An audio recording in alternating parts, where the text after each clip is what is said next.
So this next part of training, we're going to cover how to build a book of business. And this is really the most important part of training. It's the most important thing to memorize. You can memorize the close, you can memorize your phone approaches, but if you don't have people to contact, if you don't have new leads to see, if you don't have referrals, if you're not building a referral-based business, through word of mouth, you're not maximizing your income potential. You're not in control of how many people you see per week or per month. And you're missing out on one of the easiest ways to build a flourishing business through a self-perpetuating program. Once you learn how to do this, it becomes easier and easier and easier, and you have more leads than you know what to do with. And they're good leads. They're warm leads. A lot of them become hot leads. We're going to tell you how to turn a name and a phone number given to you by a previous customer into a claim. And that's the whole idea of what we're trying to build here. So this is the most important part of advanced training, is how to build a book of business. So what we're going to cover in this video are the first 3 points here. Word of mouth. Why do we use it? How is it the most effective form of advertising? We're going to cover how to ask for leads. And you've seen this in training already, but this is so important to master, because if every person you see can lead you to 2, 3, 4, 5 more appointments, you have a flourishing business and a self-perpetuating business model. And then we're going to talk about the vacation voucher, which is really one of the best tools in your arsenal. So word of mouth, and just in a nutshell, why word of mouth? People trust people who they know, who they refer, they were referred to by, people who've used the services already. The leads approach is the number one thing to memorize, because you'll get good at closing as you do more appointments, but getting more appointments is the name of the game. And that vacation voucher is, like I said, it's the best tool in your arsenal for getting more leads. So we're going to cover all of that. Now, why word of mouth advertising? Why do we use word of mouth? And why is it the most effective form? Why do businesses like insurance companies, banks, financial agencies, why do they all use word of mouth advertising in a very similar model a lot of times to what we use for attaining clients? If you think about your bank, right? Have you ever received a text message or an email from your bank saying, if you refer a friend, we give you $50 and we give them $50? And so many banks have done this and utilized that warm market approach because it's effective, right? Contractors, a lot of contractors who I know, base their whole entire business on word of mouth. One job leads to a few more, which leads to a few more. It's the most effective form of advertising. Who do you trust? Somebody who is on a commercial talking about their business, saying it's the best business in the world? Or let's say you go to, or your friend goes to a pizza place and they come back and they say, oh my God, that was the best pizza I ever ate. You're going to trust the person who actually used the services, bought the product, knows about it, it has no interest whatsoever in advertising for it. They're going to give you honest feedback and give you the truth. And that's why 88 to 92% of people trust a recommendation of someone that they know. People are more likely to refer others if they know them, or if they were referred to by somebody else.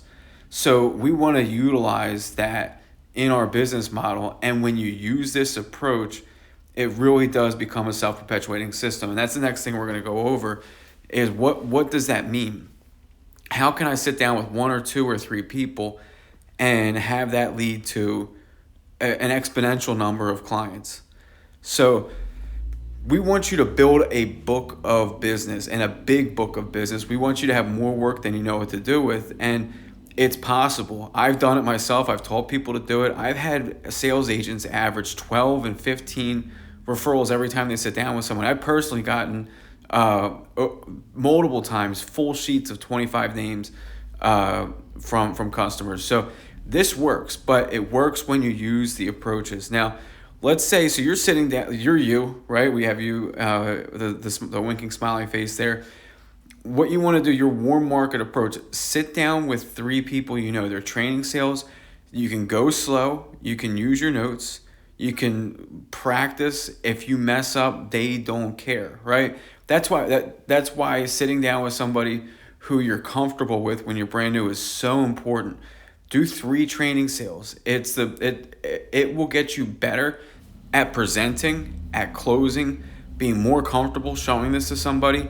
You'll get real objections, you'll get real concerns, you'll get real questions, and people will use the services. We've had a lot of people who go out, sit down with 3 people, get 3, 4, 5 claims because there's 2 claims on each of the properties. So it really is important that you sit down with somebody you know when you're brand new, and that way you get a full understanding of what you're going to be up against, what objections, what concerns, before you sit down with somebody you don't know, right? Because that's the big time. Those are the big leagues. The training sales, you're in training.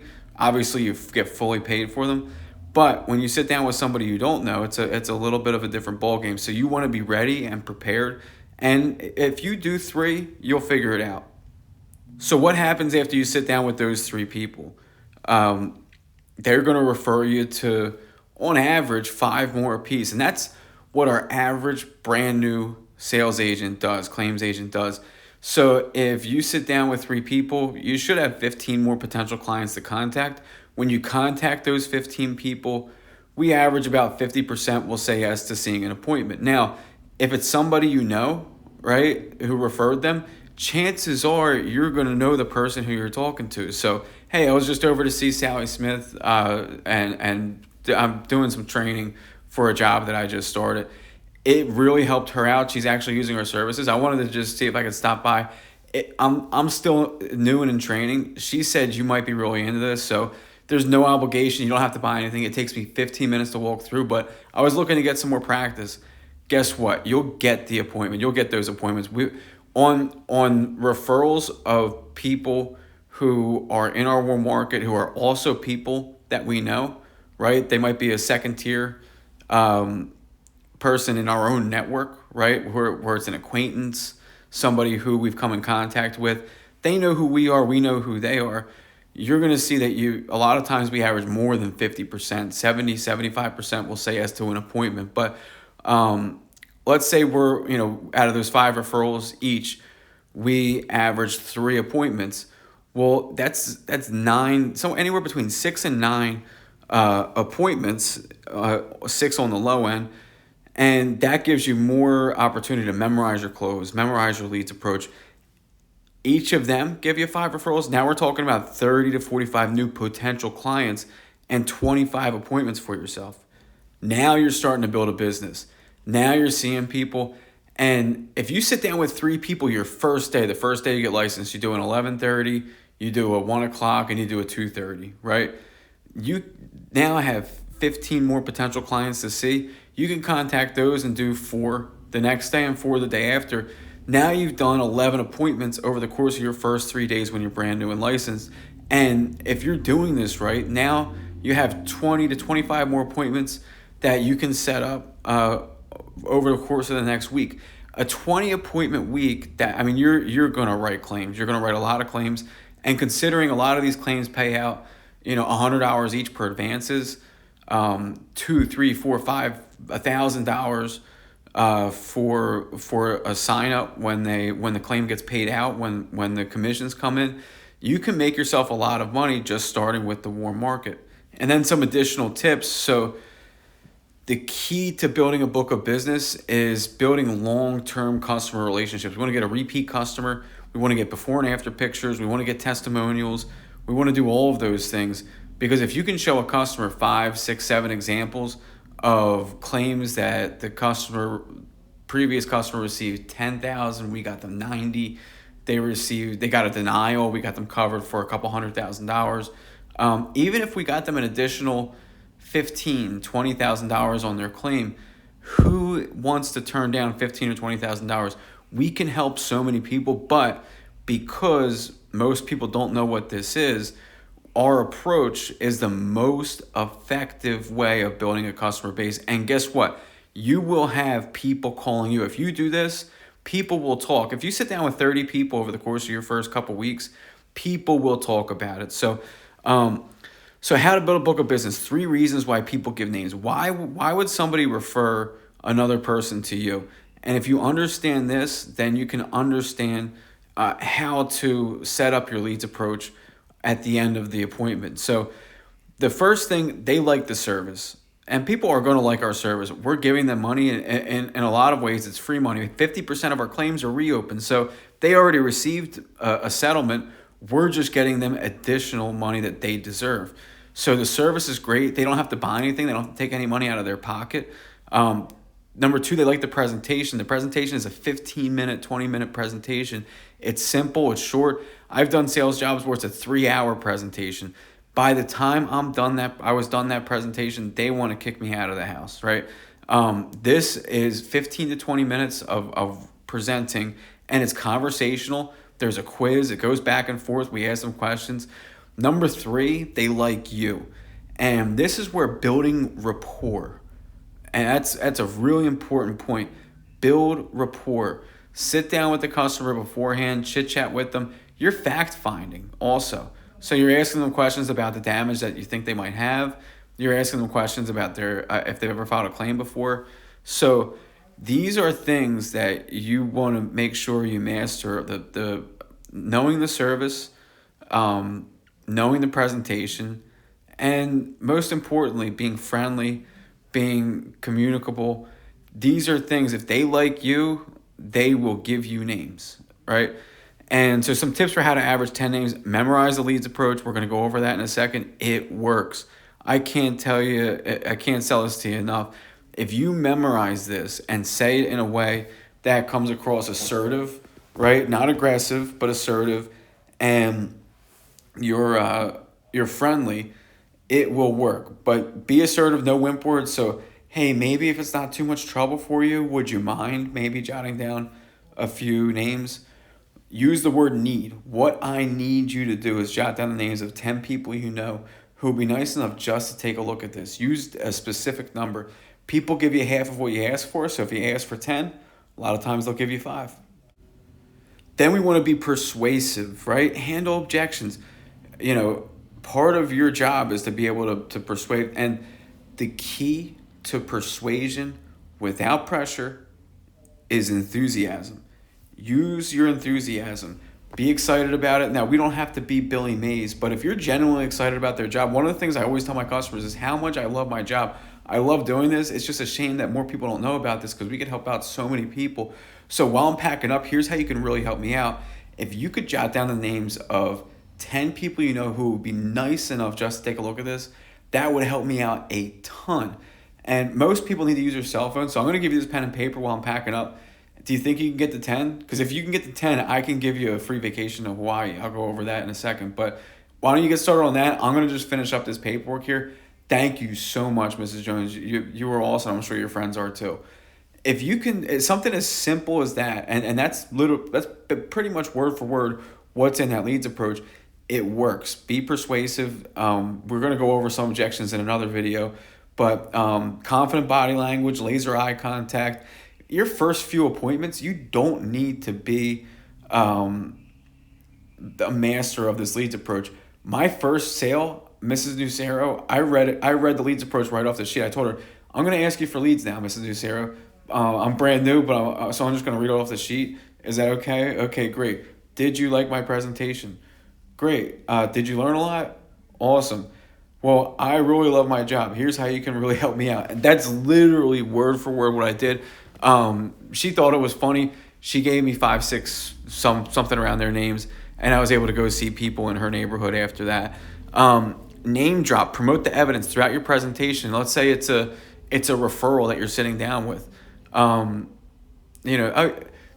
We just helped your neighbor out, Sally, down the street. She had 6 shingles missing on her roof from this past storm too. So their insurance company only wanted to pay them for the exact number of shingles. We're doing an estimate for the whole roof. That's pretty much what you have going on here too, it looks like. Keeping up with the Joneses, people want to do something that other people have already done. They don't want to be the guinea pig. Ask leading questions, right? So we're going to go over a little bit of qualifying here, qualifying your leads. So you want to see daytime appointments. You want to see people who have damage. If you ask, you shall receive.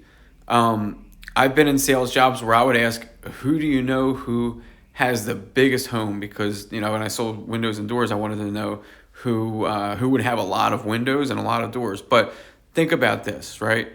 Who do you know versus do you know anybody? So it's not a question of if, it's when. It's similar to that concept, right? So who do you know who's home during the day versus do you know anyone who's home during the day? That's a yes or no question. Who do you know? They're going to think about their response differently. Who do you know who had damage from this storm?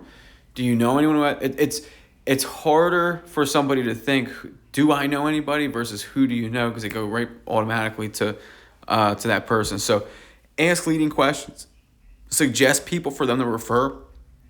I really like to see contractors because they get this, they understand this.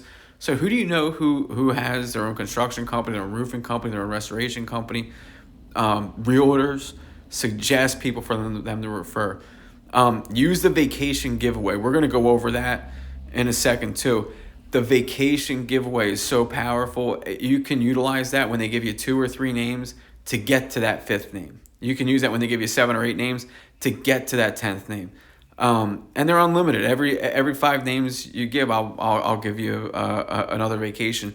6 days, 5 nights in Hawaii, or 4 days and 3 nights in San Diego, Cape Cod, Myrtle Beach, or Miami, Florida.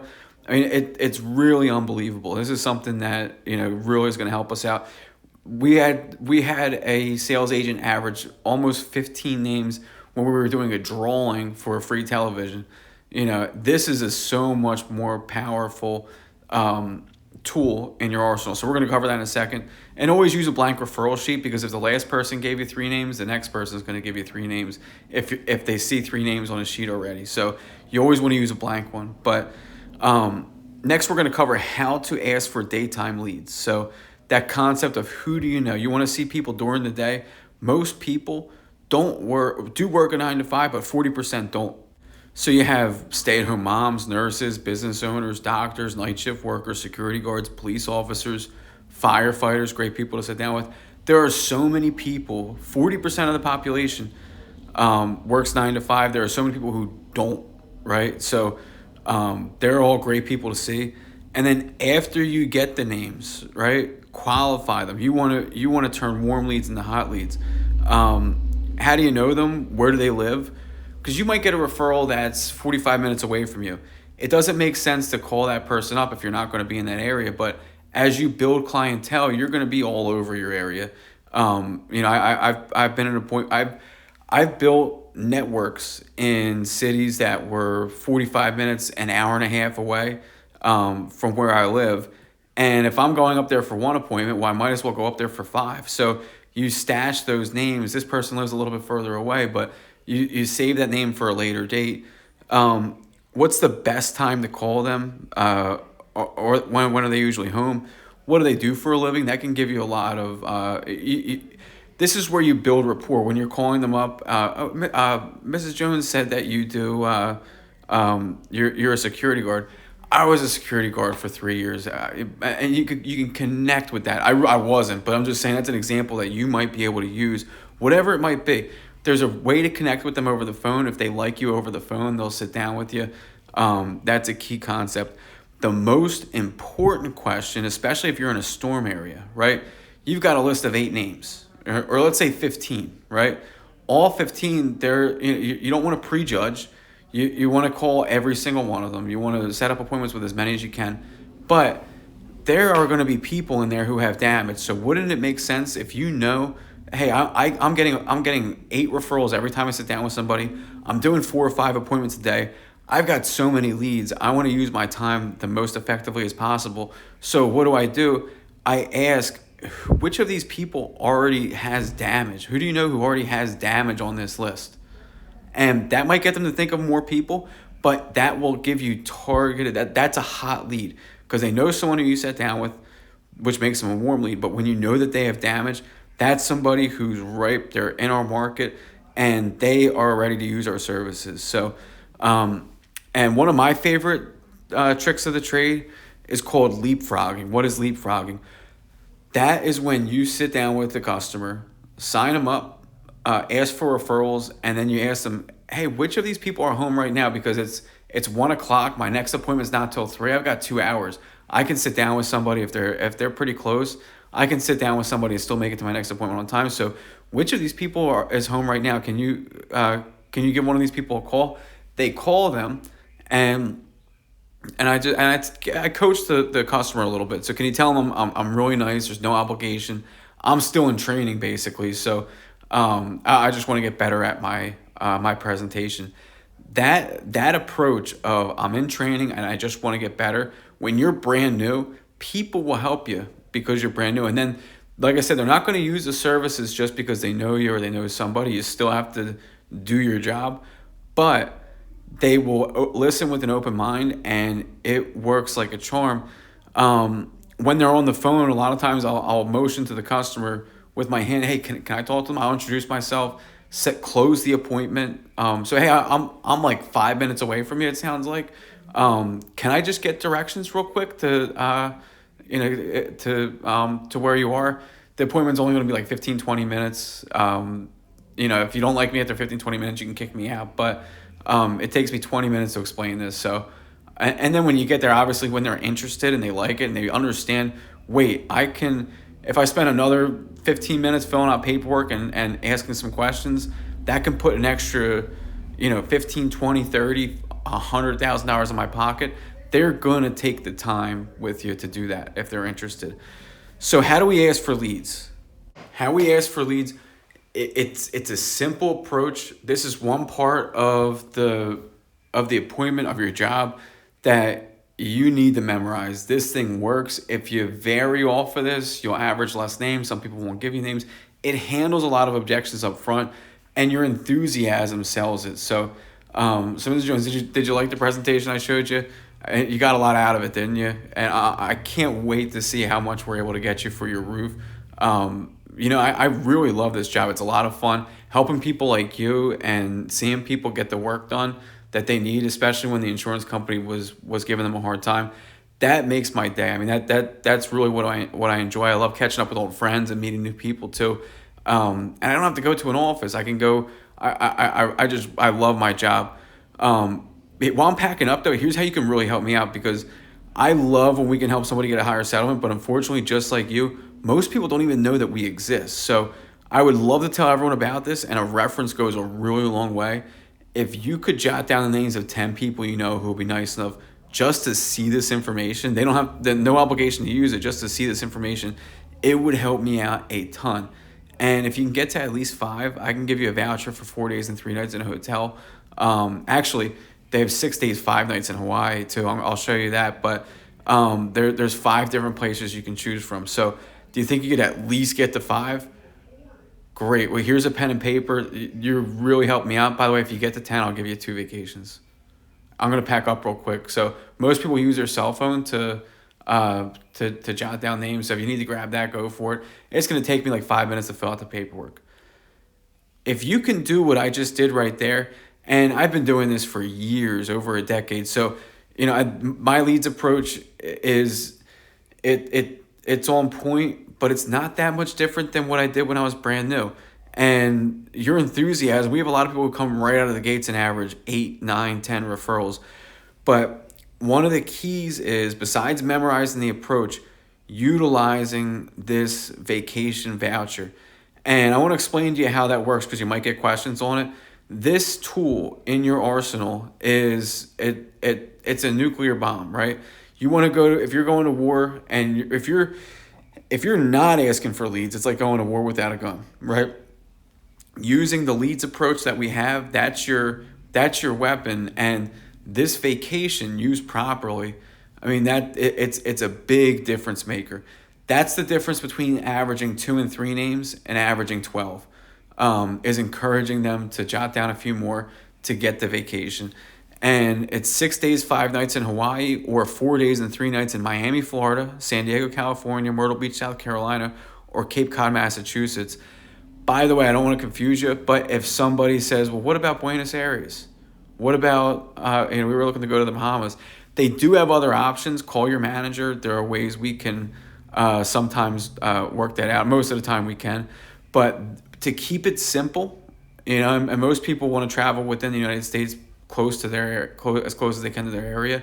So to keep it simple, we gave these 5 options, but there are some other options that they can go to within the country and overseas. But it's a 6-day, 5-night in Hawaii, 4 days, 3 nights in any of the other 4. It covers the hotel stay. So they're responsible for getting to and from the hotel. Drinks and beverages are not included, but think about 6 days and 5 nights in Hawaii. How much does that cost? I mean, this is like a $1,200 to $1,500 value that they get for free, on the company because of a generous donation from the company. And Mrs. Jones, you guys have been going through a lot with this fire or with this tornado. Wouldn't it be nice, once this is all said and done, you've got the house back together, because you probably missed work, so vacation might not be something that's on your mind. Wouldn't it be nice to be able to have a free vacation on the company, to go to once this is all said and done? So, hey, we're all about helping people and seeing people be happy. And guess what? Get pictures. Have the customer take pictures when they're on these vacations, because you can show that in your book of business too, with the testimonials, the before and after pictures, and vacation pictures. So that's how you ask for leads. We're going to cover some more next.